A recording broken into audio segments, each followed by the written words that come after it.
Kemudian apa kutana pepogai batin tak maniat mas sempajang. Bagaimana kita niat salat? Pemulaan nama kedai ronia jama-jama na atih. Ya. An-niyatu mahalluhal qalb. Maka dia ronia onrona di dalam hati. Jadi bukan pekerjaan lisan, tanda jama-jama na yewe lidah kita, bukan pekerjaannya. Jadi niat itu ada di dalam hati. Makanya maka dari Nabi Muhammad sallallahu alaihi wasallam, innamal a'malu binniyat wa innama likulli imri'in ma nawa. Maka ia ro jama-jamange ia pa direke ngirisese na pong Allah subhanahu wa ta'ala nareko na sibawai niya.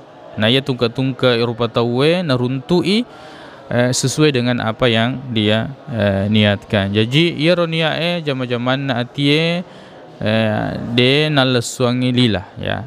Tidak di de nalepai lillah nasang topan rita ugi tak tidak diucapkan oleh lidah. Itu adalah pekerjaan hati. Bagaimana cara berniat? Perlu disemak ada sempajang aga melo dipigau. Misalnya nareko melo ke mas sempajang loro, berarti di puri hati ni maka da sempajang loro melo pigau. Na yero sempajang loro petan rakangi nareko angka ki makacue berarti mamu ki asanna. Nareko angka ki pigau di wattuna berarti adaan. Nareko tania wattuna na dipigau sempajang berarti qadaan fasil li asanna. Jadi yang perlu diperhatikan ialah itu sempajang aga melo dipigau napa yoro sempajangnya dipigau ina sabab pong Allah subhanahu wa ta'ala. Jadi engka ki pa dilaling lang ateta maka dai puang melo ka sempajang loro ya regana asra ya perlu ina sabab pong Allah subhanahu wa ta'ala wallahu a'lam.